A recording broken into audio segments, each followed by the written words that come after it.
Okay, so this is the short version. When I came up here from New Orleans right after Katrina, um, I had a sister-in-law and my brother were already up here, and my sister-in-law immediately got me hooked up with doing performances. And to be honest, it was pretty easy. I was performing everywhere, and talk about work ethic. I was singing everywhere, like birthday parties, biker conventions. If y'all saw one of my other videos, I mentioned this. I was singing everywhere, and I got noticed by a couple of important people pretty quickly, and I didn't tell anybody my story at first because I didn't want them to have me perform at venues because they felt sorry for me. I wanted to make it on the merit of my talent. And so I actually began performing at this venue called the Zanzibar. And an A&R name, maybe I shouldn't name names, but an A&R from a major label discovered me there and took an interest in helping to promote me. And eventually I told him my story about the fact that I was from New Orleans. And and he flipped, and he immediately hooked me up with some major label reps, and they called me a marketing executive's dream. That's quotes. They literally said that, and they loved my story, and I sang for them. And they said they loved my voice, and they even told me they loved my look and the way I dress, and I was like, this is perfect. Like I can't believe this is happening like this. I was so excited, and I remember after the first meeting, I went to the penthouse suite of the Zanzibar, and I sang for them. We met, and they were like, maybe Katrina happened for a reason because you're gonna be the next best thing, you know, and we're just gonna blow you up. We're gonna have you singing at all these places, and I'm not gonna name the label name. I don't want to burn bridges, but maybe I will eventually. I need to consult with my lawyers first. I don't want to get in trouble or have YouTube take my video off for slander or something like that. But it was a very major label. I'll say this, and that's the only clue I'll give for now. But anyway, things were going great at first, and then uh, then the little changes started. The thing that they wanted to change was everything about my personality and my music. They felt that other guys my age, like in my age bracket, like Chris Brown and Neo, were doing a certain type of music, and they felt that I should do the exact same kind of music. And they also told me that I spoke too articulately, and that I would have to basically put on this character that wasn't me. Because people I felt like they wanted to turn me into a stereotype, and I'm not, And I've always been a nerd, and that's not something I say in a derogatory way about myself. I'm proud of it. I was a straight A student all through school, and I was in gifted classes and stuff. And I graduated from college early, etc. So, I have no problem being a nerd, and I am a nerd.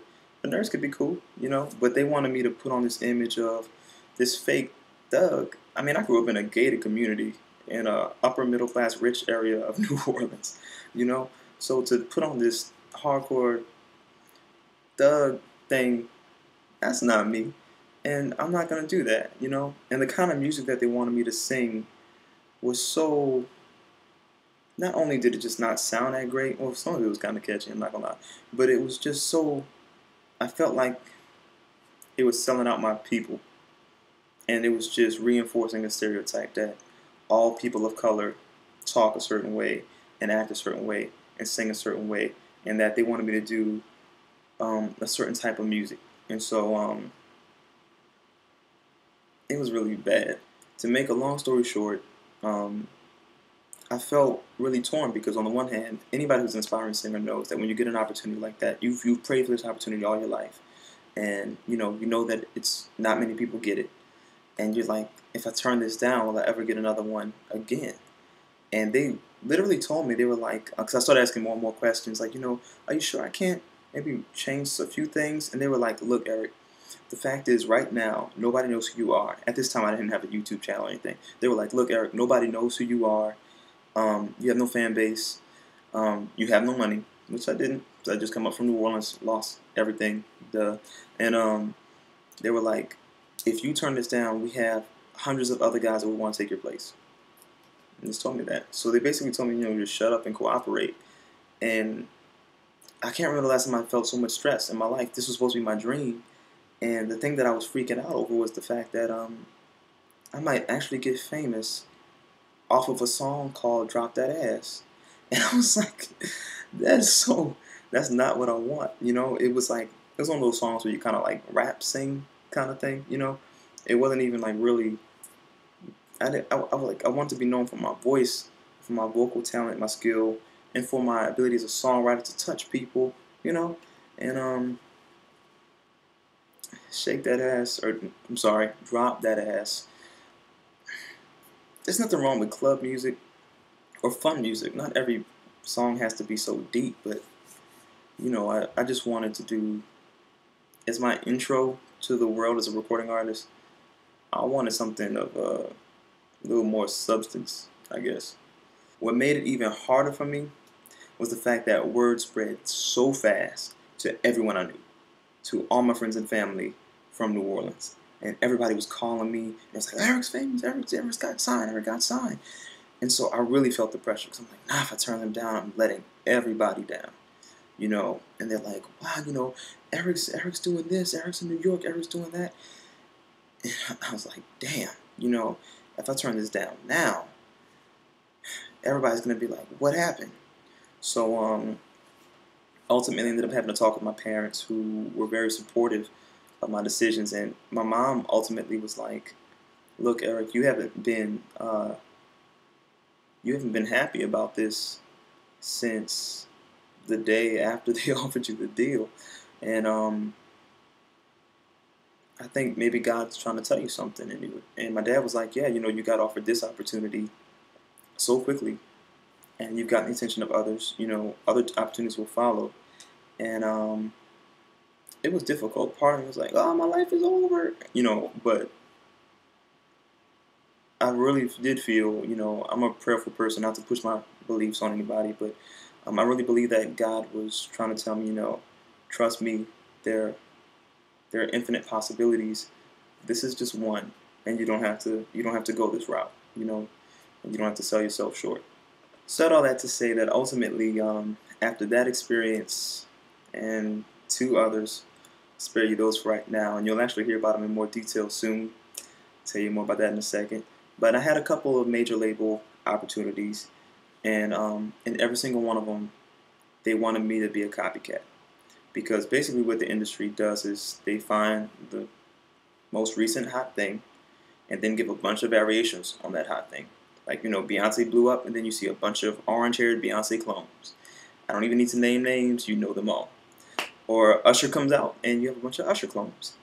And they wanted me to be the next in that. Basically what they told me was, one of the labels told me that they wanted to be the missing link. They were like, you're older than Chris Brown but younger than Neo, so you could fill in that gap.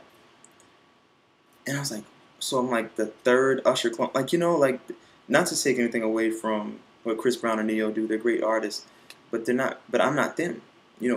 Chris Brown is Chris Brown, and Neo is Neo. Eric Arsenault is Eric Arsenault. So basically, I prayed on it, and I meditated on it, and ultimately, I decided to do the independent artist thing. And it proved to be such a blessing. In the beginning, it was hard because I was like, how am I going to finance this? Everything costs so much money. I was a fool for turning down these labels. Studios can be expensive when you're trying to do a whole album because, well, not just the studio, but you got to pay for producers.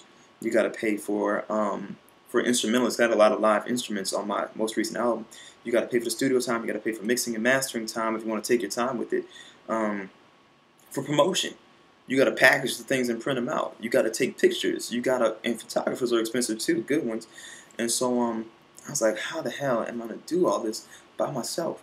And you know what? I found out that some people call me lucky, but what I think is that it's very possible to create your own luck. The key is to create as many opportunities for yourself as possible and to be prepared to take advantage of those opportunities when they arise. See, a lot of people, me and my friends recently went to a CD release party for an artist out here, and he really claims to really want this so bad, but he's been very lax about his vocal training and very lax on his physical appearance because, guys, this is a very superficial industry. I'm not saying go as far as plastic surgery and stuff like that, but you need to take care of yourself, get healthy, be in the best shape to present the best you possible. and at least tone up, something. Um, and because people judge you immediately on the visual first. Trust me, I know from experience. As someone who was about 100 pounds heavier when I first began this, I could tell you that Eric minus 100 pounds equaled much smoother sailing with everything, and that's just being honest. Because trust me, you don't have to like it hearing it from me, but you'll hear it from them, and probably in a much harsher way. So God knows I did, because they were really cruel with 100 pound with 100 extra pounds on me. So yeah, but anyway, we went to this thing and we met some producers, and I wanted to introduce them to my friend, the producers to my friend, and my friend was looking kind of raggedy, and we stepped outside. He's like, "Well, could you sing a little bit for me so I could hear you?" And my friend was so nervous that he couldn't utter a sound, and he was like, "Okay, wait, but my throat's kind of sore, and allergies, and it, you know, and you know what that translates to when when you meet someone, amateur." So you have to be prepared and ready to take advantage of these opportunities. Anybody worth meeting as far as networking has heard your story before. What I mean by that is all these people, all these producers, managers, A&R, they meet tons of people all the time that claim to want to be singers. They all say they want it so bad, and most of the time it's easy to sort through them because a lot of times they're just not prepared for the opportunity. So they want to be blown away. They want something refreshing. They want to say, okay, you're a singer, sing for me. And they're going to be stone faced, sing for me.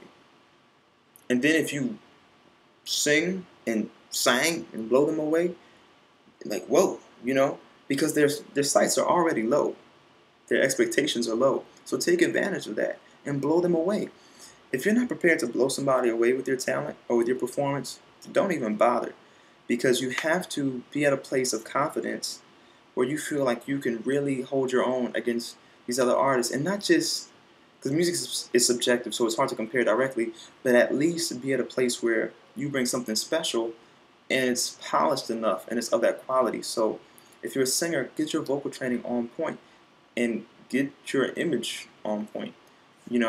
So like I wouldn't go to a party for some famous manager or something like that dressed like this, and then at least try to throw something in my hair. Something.